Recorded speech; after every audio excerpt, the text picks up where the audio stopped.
हाँ जी, तो आइए स्टार्ट करते हैं। लास्ट क्लास में हमने कहां तक किया था? बोल भैया बोल। अनुष्का, चीम्स क्या होता है नालायक की कैसे कैसे नाम निकालता है। साहिल, शालू, वहां तक कोई डाउट है किसी बच्चे को? क्या एक्सपल्शन तक किसी को कोई डाउट है?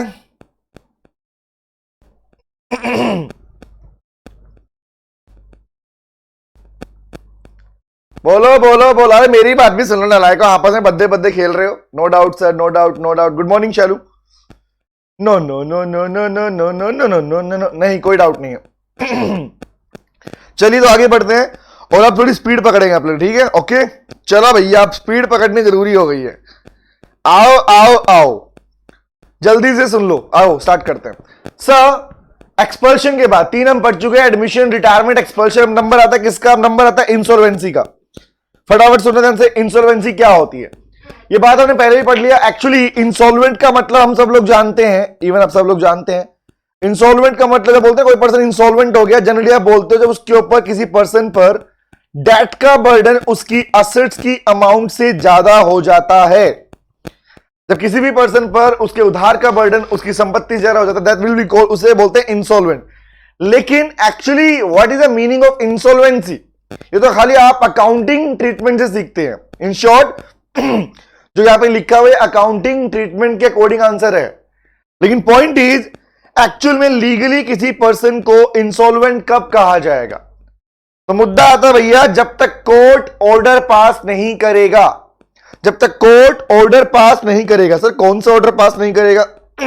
सॉरी बेटा, थोड़ा गला खराब है। कोर्ट कौन सा ऑर्डर पास नहीं करेगा?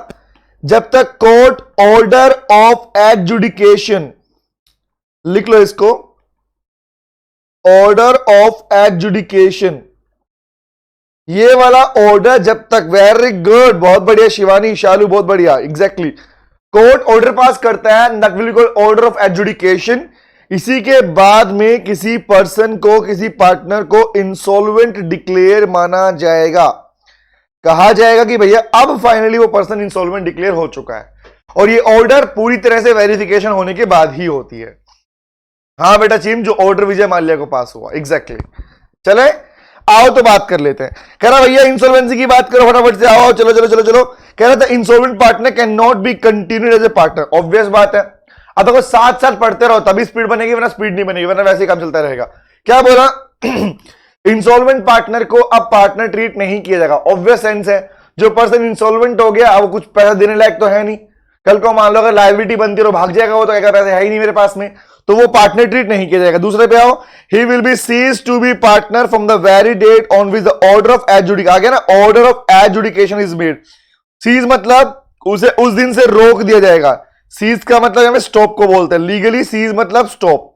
उसे उस दिन से रोक दिया जाएगा जिस दिन से उसको ऑर्डर ऑफ एडजुडिकेशन पास किया गया। इसका मतलब जिस दिन कोर्ट ने ऑर्डर ऑफ एडजुडिकेशन पास किया, इंसॉल्वेंसी का ऑर्डर पास किया, तब से लेके उसको पार्टनर माना नहीं जाएगा। आगे आते हैं, next one is called the estate of the insolvent partner is not liable for the acts of the firm done after the date of order of adjudication. भैया एस्टेट का मतलब होता है संपत्ति, प्रॉपर्टी को बोला गया है। क्वेश्चन ये है, आपसे पूछो जवाब देना, क्या इंसॉल्वेंट पार्टनर जिस पर्सन को, हाँ जी सर, लायक हमें नहीं पता इंसॉल्वेंट कब खोल, लॉकडाउन कब खोल रहा, मोदी जी से पूछ बेटा जाके, जो कहते हैं ना प्यारे भाइयों बहनों, उनसे जाके पूछ। हाँ हमें क्या बताएं बेटा। आओ बात करते हैं, the estate of the insolvent partner. Karan बताता हूं, अभी मोदी जी से बात करके पूछ के बताता हूं, रुको एक second. The estate of the insolvent partner, please मैं थोड़ा सा स्पीड बढ़ा रहा हूं क्लास के अंदर, इसलिए चाहूंगा कि आप लोग पढ़ना स्टार्ट करो फटाफट से। एस्टेट मतलब प्रॉपर्टी, किसकी प्रॉपर्टी? इंसॉल्वेंट पार्टनर की प्रॉपर्टी। क्या वो लायबल होगी फर्म के लिए after the order of adjudication? इसका मतलब इंसॉल्वेंसी के बाद क्या आप, जिस जो पार्टनर इंसॉल्वेंट हो गया, क्या उसकी प्रॉपर्टी को लायबल कर सकते हो? जवाब दीजिए, बोलो बोलो जल्दी से बताओ। क्या इंसॉल्वेंट पार्टनर की प्रॉपर्टी को लायबल किया जा सकता है? वेरी वेरी गुड, अरे वाह वाह वाह। नो नो नो नहीं सर जी, नो नो नो नहीं नहीं नहीं, वेरी गुड लवली, वैष्णवी, तुसी, एग्जैक्टली, वेरी गुड अनुष्का, शालू, हाँ जी, शिवानी, एग्जैक्टली सर, नहीं होगा। याद रखना, एक बार ऑर्डर ऑफ एडजुडिकेशन पास हो गया तो उसकी संपत्ति को फर्म के लिए यूज किया नहीं जा सकता। Yes exactly correct. No no no no no no entry. Good morning Shruti बेटा, वेलकम। आओ स्टार्ट करो, आगे बढ़ो। तुमने पढ़ा क्या कि भैया कब इंसॉल्वेंट कहलाता है और कब इंसॉल्वेंसी के बाद में क्या लायबिलिटी बनती है। खुशी एक डाउट है, खुशी एक बार पूरा करो फिर और पूछना बेटा। खुशी एक बार ये पूरा लिखता हूं, उसके बाद पूरा कंप्लीट करना है, बस इतना रुक जाओ, खाली थोड़ा सा रुक जाओ, ये प्रोविजन पढ़ने के बाद डाउट पूछना, ठीक है। ओके चलिए सर नेक्स्ट पे आता हूं। The firm is also not liable for any act of the insolvent partner after the date of order of adjudication. भैया फर्म भी अब इंसॉल्वेंट होने के बाद में, इंसॉल्वेंसी का ऑर्डर मिलने के बाद में, अगर मान लो वो पार्टनर किसी थर्ड पार्टी से कोई कंटेक्ट करता है, कोई डीलिंग करता है, कोई रिलेशन करता है, कौन सा, वो इंसॉल्वेंट पर्सन, तो उसके किसी काम के लिए भी फर्म लायबल नहीं होगी। आगे आओ, नेक्स्ट कहता है ordinarily but not invariably the insolvency of partner results in dissolution of the firm. Actual में कहते हैं जनरली अगर देखो तो आप डिसोल्यूशन वैसे तो नहीं हुआ, लेकिन जब पार्टनर चला गया, पार्टनर इंसॉल्वेंट हो गए, तो एक नई फर्म क्रिएट हो गई आपके पास में। तो कह रहा है आपके पास में ऑर्डिनरी तो एक तरीके, अगर सामान्य तरीके से देखें तो जो पार्टनर पहले थे वो उसमें से एक पार्टनर इंसॉल्वेंट हो गया, तो इंसॉल्वेंट हो गया तो कहीं ना कहीं उन बाकी पार्टनर्स को अपनी फर्म को कंटिन्यू करना ही पड़ेगा, लेकिन वो अलग फर्म कहलाएगी। बट एक्चुअली बिजनेस तो सेम ही रहा ना, इसलिए इसको बोला गया ऑर्डिनरीली नॉट इनवेरिएबली। क्या है सर पढ़ना, but the partners can result in division but the partners are competent to agree among themselves that the adjudication of partner as insolvent will not give up rise to dissolution of firm। लेकिन ध्यान रखना insolvency के case में बाकी partners ये decide, बता रहा हूं बेटा, क्या शालू बता रहा हूं, उसी का मतलब बता रहा हूं बेटा। इनवेरिएबल का देखो, वेरिएबल होता है बदलाव, इनवेरिएबल जिसमें बदलाव ना हो, ठीक है। इसलिए बोला गया कि एक्चुअली सामान्य तरीके से देखो तो फर्म बदल गई ना। एक बात बताना, एक बात का रिप्लाई करना मुझे, एक बात बताओ भैया, 3 पार्टनर थे, एक बात बताना, 3 पार्टनर थे, मैंने कहा ये तीनों पार्टनर थे लल्लू, कल्लू और बल्लू। लल्लू कल्लू बल्लू 3 पार्टनर थे। मैंने कहा भैया बल्लू को कोर्ट ने ऑर्डर ऑफ एडजुडिकेशन दे दिया, तो मुझे बताओ सामान्य तरीके से, ऑर्डिनरी तरीके से, कि क्या अब वो बल्लू पार्टनर कहलाएगा? आपने कहा नहीं कहलाएगा। आपने क्या बोला सर, बल्लू पार्टनर नहीं कहलाएगा। इसका मतलब क्या हुआ? इसका मतलब अगर सामान्य तरीके से देखें तो वो पार्टनर 3 नहीं रहे, अब वो फर्म में 2 पार्टनर रह गए, रिमेंबर। तो ऑर्डिनरीली क्या हुआ, फर्म डिसॉल्व हो गई, लेकिन बिजनेस तो वही रहा। एक्चुअल देखें तो इनवेरिएबल, बिजनेस तो वही रहा, काम तो वही चल रहा है, शर्त तो वही है। इसको बोलते हैं इनवेरिएबली। आप उसको, वेरिएबल मतलब होता है बदलाव को, इनवेरिएबल मतलब सेम को बोलते हैं। बिजनेस सेम ही रहा, ठीक है। चलो ओके बेटा, आगे आते हैं सर। तो मुद्दा क्या है आपके पास में, जो बाकी पार्टनर्स हैं वो आपस में इस बात को लेके एग्री कर सकते हैं कि हम फर्म को डिसॉल्व नहीं करेंगे, बिजनेस को कंटिन्यू किया जाएगा, जो ऊपर लिखा हुआ था। खुशी बेटा अब पूछ, क्या पूछना है खुशी? खुशी आप पूछो बेटा, क्या डाउट था आपका? बोल खुशी बोल, क्या डाउट है? एक सेकेंड, आपको माइक का ऑप्शन देता हूं, बोलो।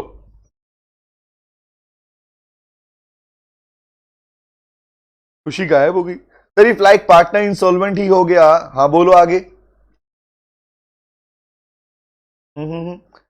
खुशी कह रहे हैं sir if like partner insolvent ही हो गया फिर उसकी एस्टेट ही नहीं होगी।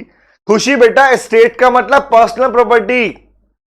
खुशी यहां एस्टेट का मतलब है पर्सनल प्रॉपर्टी, पार्टनर की पर्सनल प्रॉपर्टी का नाम आया बेटा। ना ना ना खुशी, एस्टेट का मतलब ये थोड़ी होता कि प्रॉपर्टी है। इंसॉल्वेंसी का मतलब ये थोड़ी है, लिसन टू मी। इंसॉल्वेंसी का मतलब ये कहां लिखा हमने कि संपत्ति नहीं है, हमने तो ये बोला amount of debt exceeds the amount of assets. संपत्ति मान लो 10 लाख की है और लोन हो गया 20 लाख का, तो संपत्ति है या नहीं है? कॉमन सेंस बताओ मुझे, बोलो। बाकी भी रिप्लाई करो, नलायको इतने आराम से बैठे हो। संपत्ति 10 लाख की और लोन हो गया 20 लाख का, तो भाई संपत्ति तो हुई ना उसके पास में, बोलो यस और नो। माना कि भैया संपत्ति, लेकिन कोर्ट तो 10 लाख यूज करेगा नहीं करेगा, कोर्ट बोलेगा नहीं बोलेगा, लेकिन पर्सनल प्रॉपर्टी को अब क्वेश्चन आएगा सर, हाँ वेरी गुड। अब आपके मन में क्वेश्चन उठा एंड क्वेश्चन ये उठा आपके मन में कि सर अगर कोई पार्टनर, क्वेश्चन ये उठना चाहिए आपके मन में, अब सुनना क्या कि सर अगर कोई पार्टनर इंसॉल्वेंट हो गया, मतलब ये वो पर्सन था, सुनना क्वेश्चन पूछ रहा हूं, जिसको ऑर्डर ऑफ एडजुडिकेशन मिल गया, मतलब एग्जांपल दे रहा हूं, सोच लो एग्जांपल के लिए, मान लो इस पर्सन के ऊपर लोन का बर्डन था 20 लाख का और इसकी टोटल संपत्ति बनती थी, असेट्स बनती थी फर्म में, नहीं फर्म की नहीं बात कर रहे, पर्सनल की बात कर रहे हैं। हाँ एक सेकंड, बट अगर उसकी कोई लायबिलिटी होगी फर्म में तो वो उसे पे करनी पड़ेगी, लेकिन पे आप खुशी कहां से करेगा बता मुझे। लिसन टू मी, पहले पूरी बात सुनो, समझ में आएगा आराम से तुम्हें। आप जो पूछ रहे हो उसका रिप्लाई दे रहा हूं मैं कहता हूं मान ली इस पर्सन की पर्सनल असेट्स कितनी है, 10 लाख की है। कौन है ये पार्टनर जो इंसॉल्वेंट हो गया, बल्लू था ये एग्जांपल। अब यहां पर दो क्वेश्चन आते जो आपने पूछे, दोनों के रिप्लाई, आपने एक पूछा मैं दो के रिप्लाई कर रहा हूं, सुनो ध्यान से बात को, सभी सुनेंगे और रिप्लाई करेंगे, समझ में आया नहीं आया। अगर किसी पार्टनर के 20 लाख का लोन उसके ऊपर है और 10 लाख की लायबिलिटी उसके ऊपर है और उस पार्टनर को कोर्ट की साइड से इंसॉल्वेंट डिक्लेयर कर दिया गया, ये असेट उसकी पर्सनल असेट्स है, फर्म की असेट्स में काउंट नहीं कर रहा हूं मैं इसको।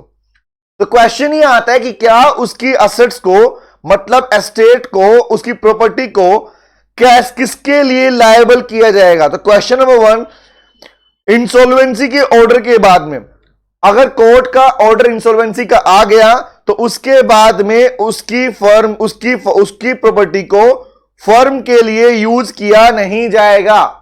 मतलब फर्म में अगर उसकी कोई लायबिलिटी बनती होगी उसके लिए उसकी संपत्ति को यूज नहीं कर सकते। क्यों नहीं कर सकते? क्योंकि जो 10 लाख का अमाउंट है, 20 लाख का लोन था ना, 10 लाख तो पे कर दोगे। तो कोर्ट बोलता है भैया ऐसे केस में हम फर्म का पे नहीं करेंगे, उसकी संपत्ति को यूज किया जाएगा उसके पर्सनल डेट्स को पे करने के लिए। पर्सनली उसने बैंक से लोन लिया हो, कहीं से लिया हो, किसी पर्सन से, वो उसके लिए होगा। यस, वो अमाउंट रिसीवर के पास होगा। एग्जैक्टली यस, असाइनी के पास होता है जिसको पर्सन कोर्ट अपॉइंट करता है। समझ में आया लॉजिक क्या है? खुशी क्लियर हुआ क्या बोलना चाह रहा था मैं? हाँ जी, अगर उसकी कोई लायबिलिटी होगी फर्म में तो वो उसे पे करनी पड़े। नहीं खुशी, एक बात बता, ये बात क्लियरली बोल दी गई, कोर्ट ने बोल दिया संपत्ति को, अब पैसा मेरी पॉकेट में है नहीं। एक बात बताओ, तुम इतना डीप में क्यों जा रहे हो? सुनो आंसर ना लाइको। अच्छा मिल गया आंसर। मेरी पॉकेट में पैसा नहीं है, संपत्ति सामने खड़ी, 10 लाख की संपत्ति है, 20 लाख का लोन सर पर है, तो कोर्ट क्या बोलेगा? भैया 10 लाख को यूज करवा दो। कोर्ट अपने पर्सन को अपॉइंट करेगा, उसकी प्रॉपर्टी को यूज कर लेगा, दैट्स इट। कैसे यूज कर लेगा? कोर्ट बोलेगा भैया फर्म जाए भाड़ में, हम जानते हैं बाकी लोगों को, हम उनकी लायबिलिटी पे करवा देंगे। फर्म अपना खुद देखे, सिंपल सी बात है। समझ में आ गया? लॉजिक क्लियर है? ओके, यस समझ में आ गया। आगे आते हैं, ये था हमारे पास में कौन सा? इंसॉल्वेंसी। और इसमें एक बहुत इंपॉर्टेंट पॉइंट नीचे लिखा है ऑथर नोट के अंदर, मैंने कह रहा no public notice is required of the insolvency of partner. Important है, रिटायरमेंट के टाइम पर पब्लिक नोटिस देना मैंडेटरी होता है, याद रखना। एक्सपल्शन में भी पब्लिक नोटिस देना रिक्वायर्ड है, लेकिन इंसॉल्वेंसी के केस में पब्लिक नोटिस देने की रिक्वायरमेंट नहीं होती, क्योंकि सिंपल सी बात, किसी पर्सन को इंसॉल्वेंट कोर्ट के नोटिस के बाद ही किया जाता है। तो जहां कोर्ट ने डिक्लेयर कर दिया वहां पर किस बात का पब्लिक नोटिस की रिक्वायरमेंट? समझ में आया बेटा? लॉजिक क्लियर है? बोलो बोलो यस और नो। आप थोड़ा गला खराब है, रिप्लाई कर दो नालायकों। No public notice is required in case of insolvency of partner. Very good, lovely, Tulsi, Anushka, Karan, Gyan, Khushi, साहिल, बोलो बोलो, शालू, शिवानी, स्कृति, तुलसी, वैष्णवी, बोल बेटा बोल, जल्दी से बोल, बोल बोल बोल। समझ में आ गया? चले आगे। अब आते नेक्स्ट के ऊपर। नेक्स्ट डेथ के केस में, ये था इंसॉल्वेंसी में लास्ट आ गया डेथ वाला पॉइंट। डेथ में क्या होगा आओ सुनते ध्यान से। फर्म के नेचर कॉन्स्टिट्यूशन में चेंज होने वाला नोटिस नीड है। हाँ श्रुति, वो वाला नहीं है। हाँ वो तो अपने आप डिसाइड कर लेंगे पार्टनर्स। अच्छा अच्छा अच्छा, हाँ हाँ हाँ, वो admission, retirement, expulsion, exactly yes. लेकिन श्रुति यहां पर भी तो आप अगर चेक करो ऑर्डिनरी तरीके से आपकी फर्म बदली है ना बेटा।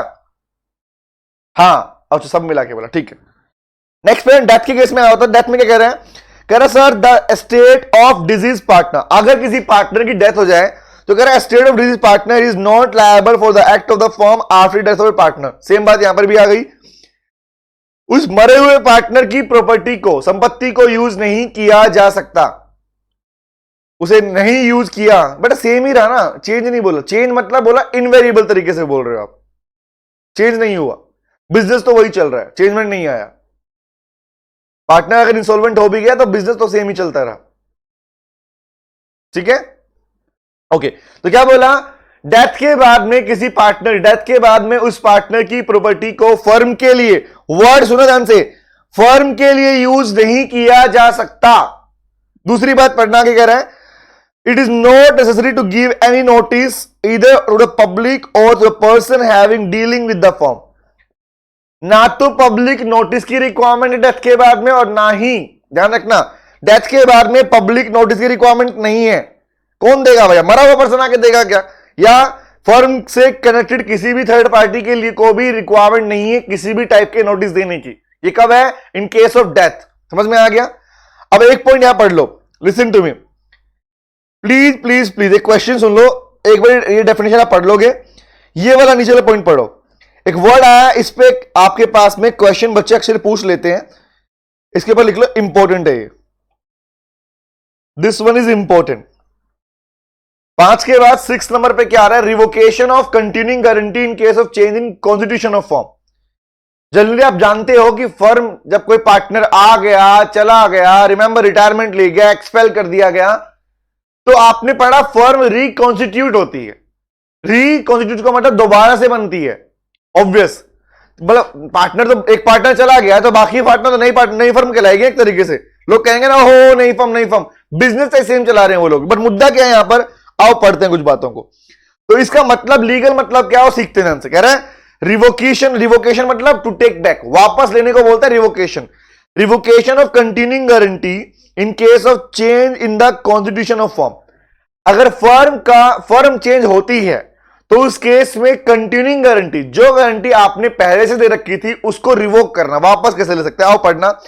कह रहा sir if a continuing guarantee is given to a firm or a third party in respect of transaction to the firm, then after the change in the constitution of the firm, such continuing guarantee will be revoked for future transaction but subject to an agreement between the parties। भैया क्या बोल रहा है, बात सुनना ध्यान से, बात सुनना ध्यान से। मुझे एक बात बताओ, अगर मैंने, मेरे क्वेश्चन है, अगर मैंने किसी फर्म से रिटायरमेंट लिया या मुझे किसी फर्म से निकाल दिया गया, तो मेरी फर्म से निकालने से पहले, हाँ करण तुम जा नलायक कर रहे, मैं जा रहा हूं, चलता हूं, क्या गाना चल रहा है यहां पे, पढ़ना नलायक, पढ़ना नहीं, मार खाएगा मुझसे, नेक्स्ट में एडमिट नहीं करेंगे हम। सुनो ध्यान से, जवाब देना। अगर मैं किसी फर्म का पार्टनर था, मैंने रिटायरमेंट ले लिया या मुझे एक्सपेल कर दिया गया, तो चेक करो ना कि भैया मेरे से पहले, मेरे निकलने से पहले तो मेरी लायबिलिटी बनती है ना। क्या मैंने भी तो गारंटी लिया था कि हाँ भाई कल को एग्जांपल के लिए आप में जो भी थर्ड पार्टी है फर्म के एक्ट, उनके लिए मैं लायबल हूं, यस और नो। लेकिन अगर मैं कहता हूं कि भाई जब रिटायरमेंट ले लिया तो मैं फ्री होना चाहता हूं, उसी फ्रीडम के लिए, उसी फ्री होने के लिए ही तो कोर्ट ने बोला, लॉ ने बोला कि भाई नोटिस देके जा या थर्ड पार्टी के साथ एग्रीमेंट करके जा कि तू फर्म से जा रहा है, तेरे नाम पर कोई कॉन्ट्रैक्ट ना हो। ये बातें आपने पहले पढ़ी। पब्लिक नोटिस देना, फर्म के अकॉर्डिंग थर्ड पार्टी से उनसे एग्रीमेंट करना, उनको बता के जाना, ये क्यों रिक्वायरमेंट थी? बिकॉज मैं अपनी जो मेरी गारंटी थी फर्म के लिए, मैं उससे फ्री होना चाहता हूं। तो उससे फ्री का मतलब क्या, आओ पढ़ते हैं इस पार्ट को। Listen to me sir, generally आप लोगों ने सुना है, ये पार्ट आपने पढ़ लिया, हालांकि इंडेक्स तरीके से यहां पर आया, change in constitution of firm bye incoming और आउटगोइंग पार्टनर। नया पार्टनर आया या कोई चार पार्टनर जा रहा है रिटायरमेंट की बात। Constitution of business after the expiry of fix term, आपका पार्टनरशिप फिक्स टाइम पीरियड के लिए बनाया। सुनना ध्यान से बात को, ये पॉइंट नया है आपके लिए। आपकी पार्टनरशिप किसी फिक्स टाइम पीरियड के लिए बनाई गई थी, वो टाइम पीरियड खत्म हो गया, फिर भी आप उसे कंटिन्यू कर रहे हो।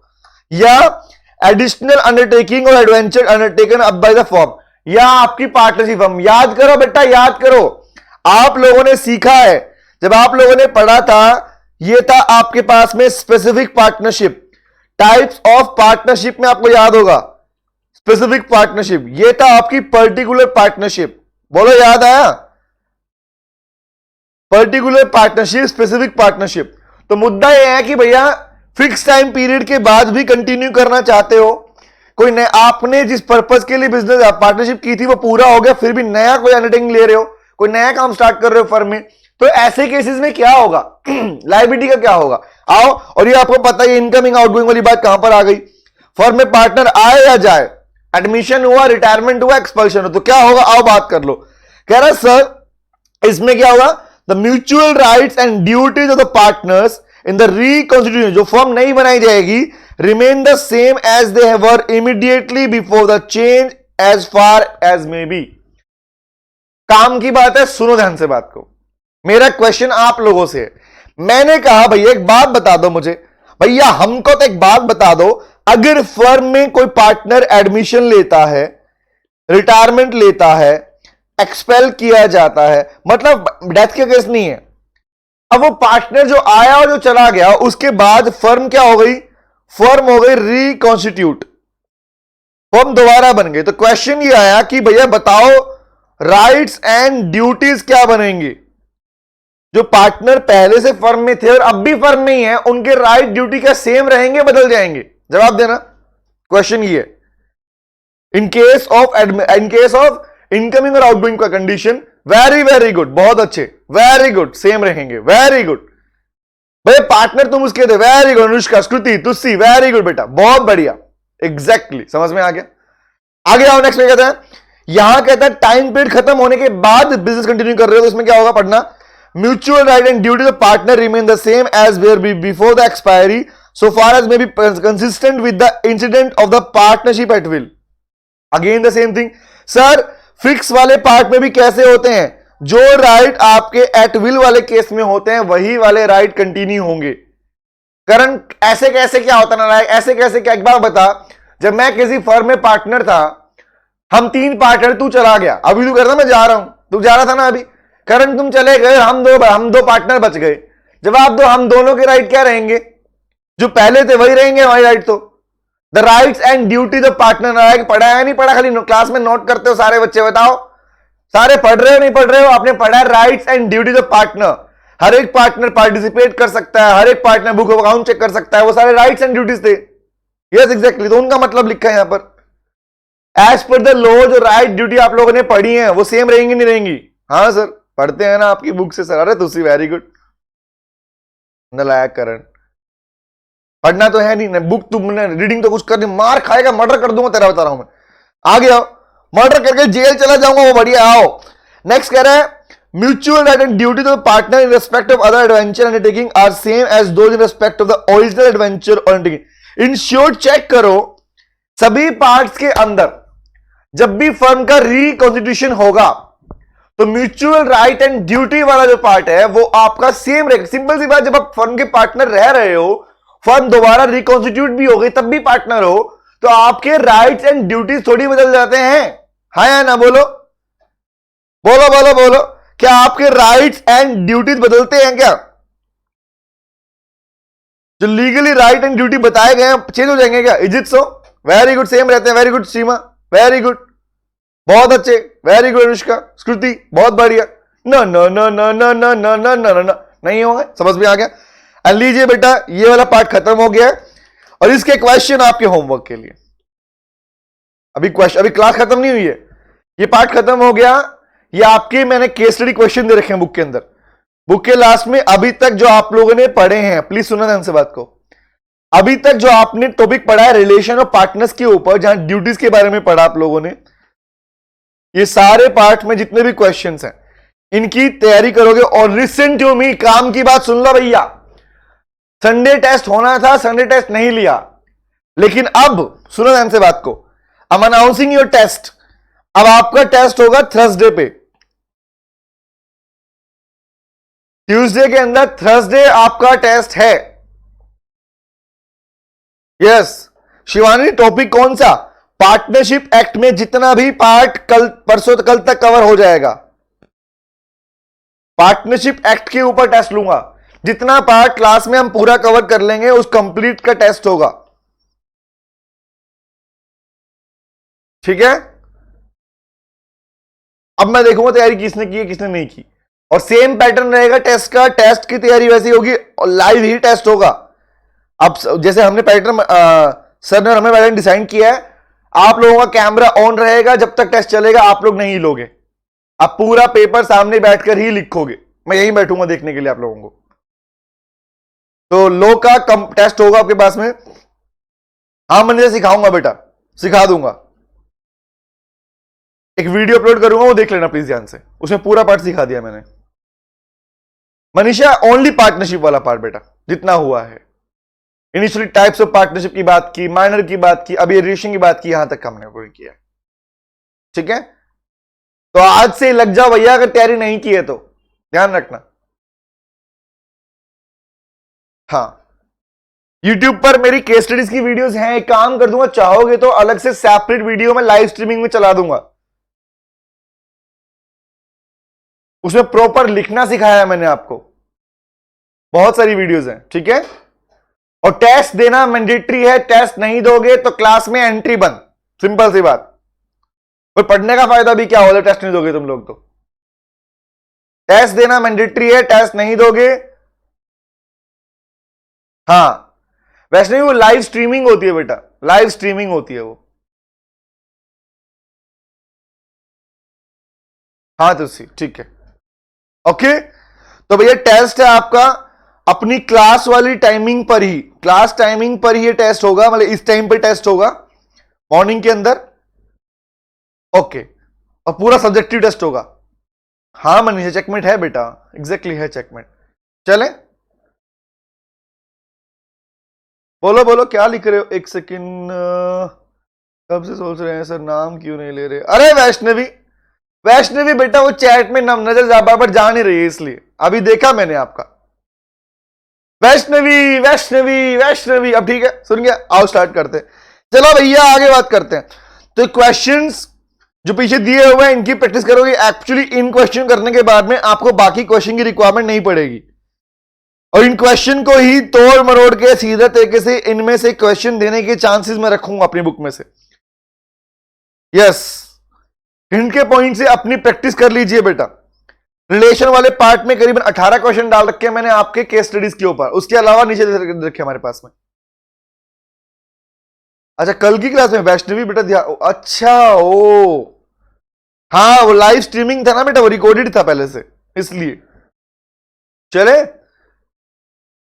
ओके, यस टेस्ट का हिंट मिल गया, बुक खोलो और पढ़ना स्टार्ट करो। हाँ जी एग्जैक्ट क्लियर आंसर। चले आओ पढ़ते हैं आगे। तो ये चैप्टर हमारा यूनिट खत्म हो गया, एक क्वेश्चन की प्रैक्टिस आप लोग कर लेना, ये होमवर्क का पार्ट था।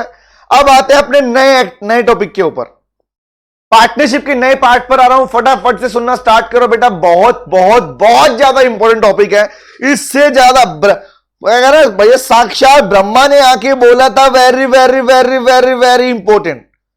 हमारे ब्रह्मा जी ने आके खुद बोला था, बेटा आप जब पढ़ के जा रहे हो पार्टनरशिप तो इसको छोड़कर मत जाना, इसे छोड़ने की गलती मत करना।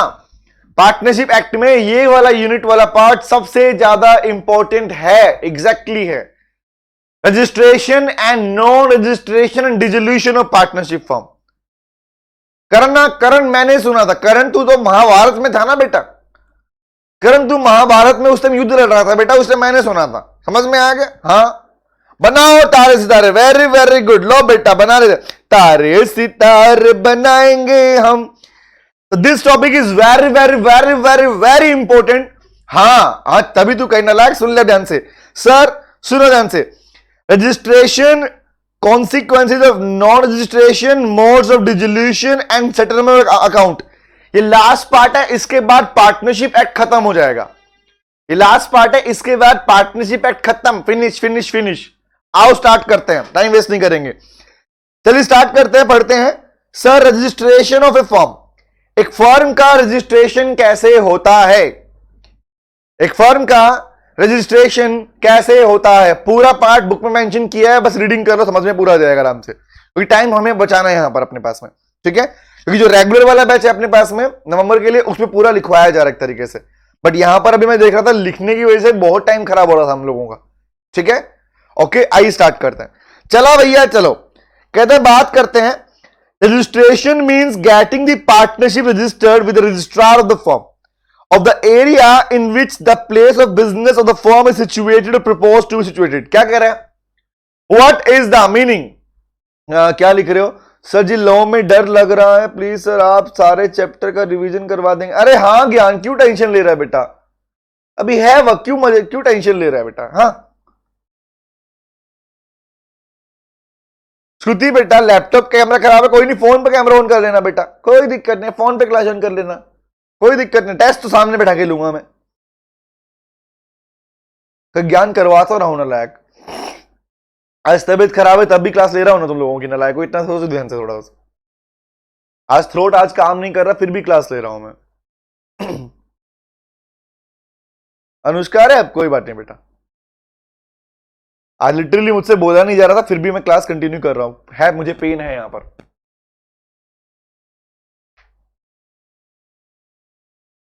तो कर लेना श्रुति बेटा, इसमें कौन सी बड़ी बात है? फोन में डाउनलोड करने में टाइम लगेगा, मार खाएगी मुझसे। करण बेटा सिम्टम चल रहे हैं, अभी खत्म नहीं हुए, समझ जा, दिल्ली का माहौल। आओ स्टार्ट करते हैं। ना ना ना ना, कैमरा सबका ऑन कराऊंगा, टेस्ट लिखवाऊंगा बेटा। वैष्णवी पी रहा हूं बेटा, बैक टू बैक पी रहा हूं, काटा चल रहा है। आओ चलो बात करते हैं। सुनना ध्यान से, what is the meaning of registration? कह रहा रजिस्ट्रेशन का मतलब क्या? कह रहा रजिस्ट्रार के पास में फर्म की रजिस्ट्री करवाना। ज्ञान, वैष्णवी, अनुष्का रिलैक्स रहो बेटा, जब बोल दिया रिवीजन होगा तो होगा, बीच में नहीं छोड़ने वाला आप लोगों को मैं। एग्जाम से पहले पहले पूरा रिवीजन टेस्ट वगैरह ले लूंगा आप लोगों से, टेंशन मत लो आप लोग, ठीक है? Don't worry about that. And आपको आइडिया मिल जाएगा मई मंथ के अंदर ही कि मई मंथ में आपका कितना पार्ट करवा दूंगा। अब पार्टनरशिप खत्म हो जाएगा, नेक्स्ट चालू हो जाएगा नेक्स्ट क्लास से। क्या होगा बताओ? एक क्लास और पार्टनरशिप खत्म, कल वाली क्लास से पार्टनरशिप पूरा खत्म कर देंगे हम लोग, ठीक है? आओ चलते हैं बस, लेकिन पढ़ते रहो स्पीडली। चलो, कर रजिस्ट्रेशन ऑफ पार्टनरशिप फर्म का मतलब क्या है? सर पार्टनरशिप फर्म का रजिस्ट्रेशन का मतलब रजिस्ट्री करवाना है रजिस्ट्रार के पास। जहां भी आपकी फर्म लगनी है, सिचुएटेड है, या जहां भी प्रपोज्ड है, जहां पर बिजनेस अपने फर्म का बिजनेस लगाने वाले चलाने वाले हो, उस प्लेस के वहां के रजिस्ट्रार के पास में, वहां के रजिस्ट्रार के पास में रजिस्ट्री करवाना is called registration of firm. Is it clear? आगे आता हूं, कह रहा बात पढ़ो, registration of firm is optional and it is not mandatory. कह रहा भैया फर्म का रजिस्ट्रेशन ऑप्शनल है, मैंडेटरी नहीं है। बट लो कहता है, एक लाइन लिख लो यहां पर, बट इट इज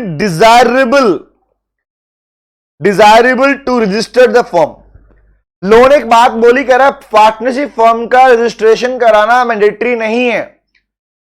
सुनो ध्यान से बात को, लाइक एग्जांपल के लिए, जिस तरह आपकी कंपनी का रजिस्ट्रेशन मैंडेटरी है, उस तरह आपके पास में फर्म का रजिस्ट्रेशन मैंडेटरी नहीं है। एक पार्टनरशिप फर्म का रजिस्ट्रेशन कराओ या ना करवाओ, कोई मैंडेटरी नहीं। लेकिन लोग कहता है भाई देख बात सुन ले कान खोल के, प्यारे प्यारे चुन्नू मुन्नू सुन लो ध्यान से, फर्म का रजिस्ट्रेशन डिजायरेबल है। डिजायरेबल का मतलब कह रहा है, इसका मतलब क्या कि करवा लोगे तो कुछ फायदा ही मिलेगा, नुकसान नहीं मिलेगा। नॉन रजिस्ट्रेशन ऑफ फर्म, याद करो जब आप लोगों ने ये एक्ट चालू किया था उसी वक्त मैंने लिखवाया था सेक्शन नंबर 69। इस सेक्शन नंबर 69 को स्टार्टिंग में पार्टनरशिप एक्ट में इंक्लूड नहीं किया गया था। And what was that section number 69? This section is called non registration of partnership firm. इस सेक्शन का नाम था नॉन रजिस्ट्रेशन ऑफ पार्टनरशिप। एक फर्म का रजिस्ट्रेशन नहीं करवाने पर क्या क्या नुकसान तुम्हें हो सकते हैं। तो मुद्दा क्या है, उन नुकसान को देखते हुए लगता है कि अरे यार, माना कि फर्म का रजिस्ट्रेशन ऑप्शनल है लेकिन नहीं करवाओगे तो नुकसान भी है, और उस पर एग्जाम में क्वेश्चन भी आता है, which is called the consequences of non registration. ये पढ़ेंगे, आओ स्टार्ट करते हैं आगे। तो बोला भैया क्या पढ़ दो लाइनों में, रजिस्ट्रेशन कैसे होता है, कहां पर होगा? रजिस्ट्रार ऑफ फर्म के पास में होगा। जिस भी स्टेट के अंदर, सुनो ध्यान से, जिस भी स्टेट के अंदर, जिस भी एरिया के अंदर आपकी फर्म लगने वाली है, दिल्ली में है, हरियाणा में है, पंजाब में है, जिस भी स्टेट में है, ये प्रैक्टिकल सीखो, प्रैक्टिकली है बेटा, खाली बुक नहीं पढ़ रहे आप लोग। तो उस स्टेट के अंदर वहां के रजिस्ट्रार ऑफ फर्म के पास जाओ और उसके पास में रजिस्ट्री करवा सकते हो। अब क्वेश्चन ये रजिस्ट्री करवाई कैसे जाती है? What is the procedure of registration of firm? आइए पढ़ते हैं। कह रहा पढ़ना ध्यान से। स्टेप नंबर 1 फर्स्ट कह रहा है obtain a statement in the prescribed form from the office of registrar of firm. आपको आरओसी के ऑफिस से एक स्टेटमेंट मिल जाएगी, आपको आरओसी के ऑफिस से एक प्रेस्क्राइब फॉर्म मिल जाएगा जिसमें बहुत सारे पर्टिकुलर मेंशन होंगे। कह रहा sir of the area in which any place, obvious सी बात, जहां भी आपकी फर्म लगने वाली थी या रजिस्ट्री होने वाली है वहां के रजिस्ट्रार के पास जाओ। रिमेंबर, वहां के फर्म के रजिस्ट्रार के पास जाकर उससे अपना फॉर्म ले लो। फॉर्म जिसे प्रेस्क्राइब मतलब इसे पहले से बहुत सारे पर्टिकुलर्स होंगे। फॉर्म भरते हो ना, फॉर्म में लिखा होता नेम, एड्रेस, प्रूफ लिखा होता ना, ये रहा नीचे लिखा हुआ। स्टेप नंबर 2, जब फॉर्म ले लोगे तो क्या बोला? State the following information in the statement. अब फॉर्म ले लिया, अब फॉर्म में इंफॉर्मेशन सबमिट करनी। कैसा? नेम ऑफ द फर्म, ठीक है भैया। Principal place of the firm, what is principal? Main place आपके बिजनेस का कहां पर है, कहां पर रहेगा। अब फर्म खोल लो दिल्ली में, रहने वाले हरियाणा के हो, तो भैया जहां पर फर्म का बिजनेस रहेगा वहां का नाम लिखो। आगे the name of the other places where the firm carries on business. आपकी फर्म अगर एक प्लेस से ज्यादा किसी प्लेस पर, सुन लो बस, खाली समझ में अपने आप हो जाएगा। आपकी फर्म अगर सॉरी अगर आपकी फर्म एक प्लेस से ज्यादा किसी प्लेस के ऊपर बिजनेस कर रही है तो उन प्लेस के नाम भी मेंशन किए जाएंगे। Next one is the date when each partner join the firm. वो डेट जिस दिन हर एक पार्टनर ने फर्म को ज्वाइन किया वो भी लिखी जाएगी। सर आगे the name of the name in full and permanent address of the partner. जितने भी पार्टनर फर्म में बनने वाले उन सभी का नाम भी इसी फॉर्म में लिखा जाएगा with address. And the next one is duration of the firm. आपकी फर्म कितने टाइम के लिए चलने वाली है, एट विल पर है, फिक्स टाइम पीरियड के लिए, एडवेंचर के लिए, वो भी इसमें मेंशन किया जाएगा। तो ये क्या हुआ? फॉर्म लिया, फॉर्म को फिल किया, ये इनको बोलते हैं पर्टिकुलर्स। ये सारी बातें लिखी गई इनको बोलते हैं particulars. The particulars in A firm. और याद रखना इन पर्टिकुलर को सही भरना मैंडेटरी है, अगर गलत भर दोगे तो उसके लिए आप पे पेनल्टी और फाइन भी है, याद रखना, जेल भी हो सकती है आपको। आगे कह रहा है पढ़ना, get the statement duly filed. Step number 3, get the statement duly verified and signed by all the partners and by the duly authorized agent। सीखो ध्यान से क्या बोल रहा है। फॉर्म लिया, फॉर्म को फिल किया, फिल करने के बाद सभी पार्टनर्स को दिखा दो भाई, वेरीफाई करने के लिए।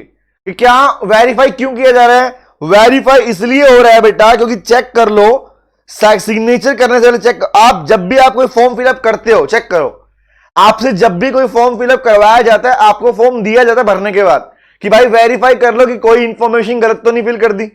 नेम चेक कर लो, इंफॉर्मेशन को फिलअप चेक कर लो।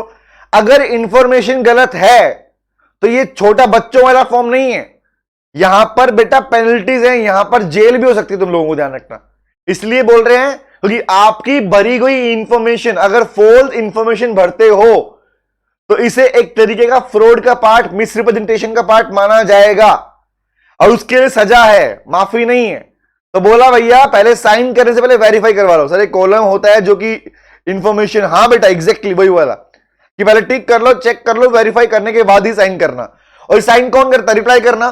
बताना मुझे इस सिग्नेचर और वेरिफिकेशन किससे ही करवाया जाता है? सिर्फ पार्टनर से या पार्टनर्स के ऑथराइज एजेंट से भी? जवाब दो। सिर्फ पार्टनर से या पार्टनर्स के ऑथराइज एजेंट से भी? वेरी गुड, दोनों से। बहुत अच्छे बेटा, एग्जैक्टली। मतलब सर ऑथराइज किसको बोलते हैं? द ऑथराइज एजेंट का मतलब होता है who is having the authority. लिख लो, who is having the authority after the partner. Authority मतलब होता है right to take decision, the right to take और मेक डिसीजन। पार्टनर के बाद जिसके पास सेम राइट एंड ड्यूटी होती हैं। रिमेंबर? अरे ये क्या करूं मनीष, एक बात बता। मैंने एक बात बोली, सुनो ध्यान से। मैंने कहा अगर यहां पर मुद्दा ये है कि एग्जांपल, लिसन टू मी, यहां एक बात और क्लैरिफाई करता हूं, सुनो ध्यान से। सर यहां और लिखा एंड नहीं लिखा तो क्या करेंगे? अब मेरी बात सुन लो ध्यान से। जो तुम्हारा फॉर्म ऊपर फिल किया जाता है इसमें एक पर्टिकुलर और भी होता है। अगर किसी पार्टनर का ऑथोराइज एजेंट है तो उसका नाम भी मेंशन करोगे नहीं करोगे मनीषा? अगर मान लो किसी पार्टनर का ऑथोराइज एजेंट है तो उसका नाम मेंशन करोगे नहीं करोगे? यहां पर तो इसलिए और लिखा कि मान लो अगर पार्टनर नहीं है तो पार्टनर के प्लेस पर उसका एजेंट भी उसके फॉर्म को वेरीफाई कर सकता है। यहां पे और का मतलब क्या है? अगर पार्टनर नहीं है तो उसके प्लेस पर उसका एजेंट भी वेरीफाई कर सकता है। बट मुद्दा यह है अगर मान लो आपने पार्टनरशिप फर्म के अंदर एजेंट का नाम मेंशन किया, एजेंट का एड्रेस मेंशन किया, खुद का भी मेंशन किया, तो वेरिफिकेशन दोनों साइड से होगा नहीं होगा? जो भी पर्सन फॉर्म फिलअप करेगा उसी साइड से वेरिफिकेशन होगा नहीं होगा? बताओ मुझे। ये लाइन तो पार्टनर के लिए लिखी गई है, सिर्फ ये वाली लाइन तो ओनली, कि पार्टनर नहीं तो उसका ऑथराइज एजेंट कर देगा। हाँ जी सर, क्लियर है? ओके, यस यस यस, समझ में आ गया, ठीक है। तो अगर ये इसके लिए बोला गया अगर मान लो अलग से एजेंट का नाम मेंशन करते हो तो उस केस में दोनों की रिक्वायरमेंट होती है। लवली है सर। चले आगे आओ। अब बताओ भैया, फॉर्म ले लिया, फिलअप कर दिया, वेरीफाई भी हो गया, अब आगे पढ़ने क्या कह रहा है? कह रहा है the file this statement along with the prescribed fee. ये चीज तो तुम अपने इंस्टीट्यूट से सीख लो, ये वाली चीज तो तुम अपने प्यारे प्यारे इंस्टीट्यूट से सीख लो बेटा। अगर कभी भी फॉर्म फिलअप करने जा रहे हो, ड्राफ्ट डीडी अगर आपने नीचे लगा रखा है फॉर्म के, मत लगाना, गलती मत करना। डीडी सबसे ऊपर लगाना, तुम्हारा फॉर्म जल्दी पिक करेंगे, लाओ दे दो, ऐसा करके खींच के लेंगे। यस बेटा, नॉमिनल फी एंड प्रेस्क्राइब फी एक ही। हाँ बेटा, वही है श्रुति। द नॉमिनल फी मतलब बहुत ही नाम मात्र फीस होती है, ज्यादा फीस भी नहीं होती है। तो प्रेस्क्राइब मतलब गवर्नमेंट ये फी टाइम टू टाइम चेंज करती रहती है। रिमेंबर, इस फी के साथ में अपनी स्टेटमेंट को क्या कह रहे हैं, रजिस्ट्रार के पास सबमिट कर दो, फाइल कर दो, या आप चाहो तो पोस्ट भी कर सकते हो। रिपीट कर रहा हूं, फर्म के रजिस्ट्रेशन के लिए फॉर्म के साथ, मतलब इस फॉर्म को फिलअप करके, इस फॉर्म को फिलअप करके इसके अंदर फीस लगाकर आप उसे रजिस्ट्रार को सबमिट कर सकते हो या पोस्ट भी करवा सकते हो। हाँ बेटा श्रुति, चले अब कह रहा आगे क्या होगा। अब सुनना ध्यान से, क्या होगा अब इसके बाद आपने सबमिट कर दिया। अब सुनना क्या होगा। अब जो रजिस्ट्रार होगा वो आपकी सारी कंप्लीट इंफॉर्मेशन को चेक करेगा, वो आपकी इंफॉर्मेशन को चेक करेगा, वेरीफाई करेगा, और वेरीफाई करने के बाद में रजिस्ट्रार क्या करेगा, आपके फर्म की एक एंट्री रिकॉर्ड करेगा। क्या बोल रहा हूं, सुना ध्यान से बात को। आपने जो फॉर्म भेजा, देखा पैसा भी आया, पैसा उठा के साइड में पैसा तो आ गया, फीस तो आ गई। अब फॉर्म चेक करेगा, चेक करेगा क्या कोई सिमिलर नेम तो नहीं है, वेरिफिकेशन करेगा क्या तुमने फॉर्म सही से फिलअप किया नहीं किया। ये सारी चीजें चेक करने के बाद रजिस्ट्रार ऑफ द फर्म, सुनना क्या बोल रहा हूं, ये सब चीजें चेक करने के बाद registrar of the firm, registrar of the firm वो क्या करेगा, वो उसके पास एक रजिस्टर होता है, the register is called register of the firms, register of the firms. उस स्टेट के अंदर जितने भी फर्म रजिस्टर्ड हैं वो आपकी फर्म का रिकॉर्ड, जैसे मान लीजिए नंबर 1, नंबर 2, नंबर 3, नंबर, वो फर्म की जो भी फर्म उस स्टेट में रजिस्टर्ड है उन सबका जहां पे नाम लिखा है वहीं पर आपका नाम भी लिख देगा कि लो भैया आज से आपकी कंपनी, अब आपकी फर्म है पप्पू एंड पार्टनरशिप, ये भी रजिस्टर्ड हो गई। और जैसे ही रजिस्टर ऑफ फर्म जैसे ही रजिस्टर ऑफ फर्म रजिस्ट्रार के पास में, रजिस्टर फॉर्म में उसकी एंट्री होती है, he will record, he or she will record the entry of that form, your form, that means your firm is get registered। एक बार वहां पर रजिस्ट्री हो गई, इसका मतलब आपकी फर्म की रजिस्ट्रेशन हो गया बेटा, समझ में आ गया। एंड यही नीचे लिखा हुआ है, यही नीचे लिखा हुआ है कि एक बार रजिस्ट्रार सेटिस्फाई हो गया, सेटिस्फाई होने के बाद में वो आपकी रिकॉर्ड को चेक करे और रिकॉर्ड को एंट्री रिकॉर्ड करे, कहां पे, फॉर्म के रजिस्टर के अंदर।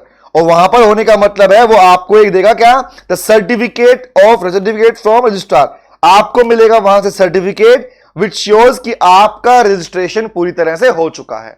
यस बेटा, लवली, एग्जैक्टली, आपको मिलेगा certificate and that means your firm is getting registered, आपकी फर्म रजिस्टर्ड हो चुकी है, get registered. Is it clear, समझ में आया? कोई पूछ लो बेटा इस पे। सॉरी, ये क्लियर है? हाँ या ना बोलो।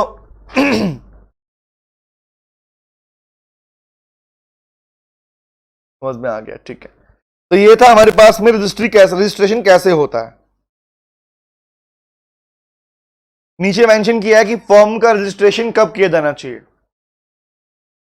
क्लियर है? कोई डाउट है इसके ऊपर? कोई डाउट है इस पे बेटा?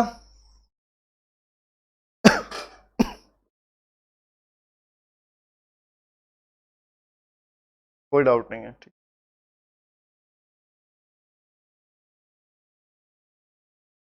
ओके, एक बार नीचे ऑथर नोट पढ़ना। ऑथर नोट में लिखा हुआ है कि sir it may be noted that if any change is made in the particulars filed with registrar, जो आपने इंफॉर्मेशन सबमिट की है अगर उसमें आप किसी भी टाइप का चेंज करते हो तो कह रहा है the same should be duly notified. Duly मतलब होता है पहले से। ड्यूली का मतलब याद रखना, लो में होता है पहले से को बोलते हैं, पहले से notified to the registrar so that he can incorporate the same in the register of the form.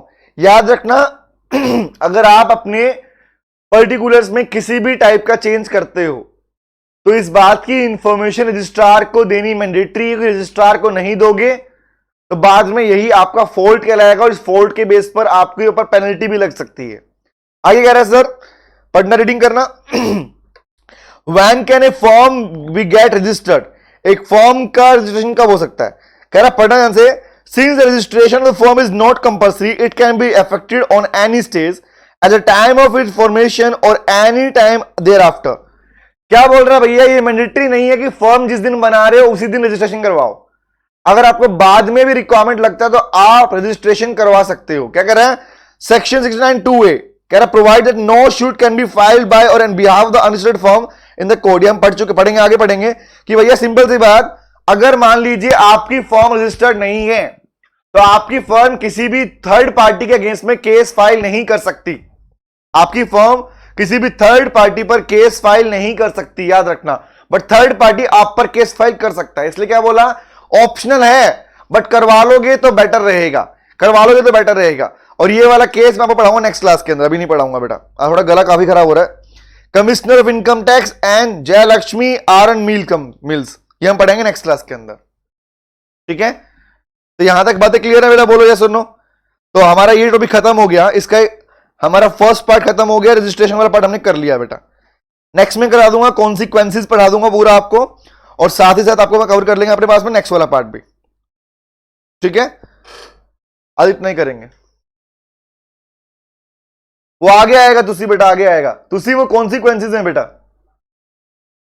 तुसी that is in consequences of registration नहीं होगा तो कितने रुपए का क्लेम कर सकता है सामने वाला पार्टी केस डालने पर। आप पार्टनर हो तो आप कितना क्लेम कर पाओगे? अगर केस की अमाउंट का चार्ज 100 रुपए से ऊपर का है तो आप क्लेम नहीं कर सकते, फुल सेटलमेंट नहीं कर पाओगे, ठीक है बेटा? तो मिलते हैं नेक्स्ट क्लास में। Thank you very much, bye bye, bye bye, see you, take care.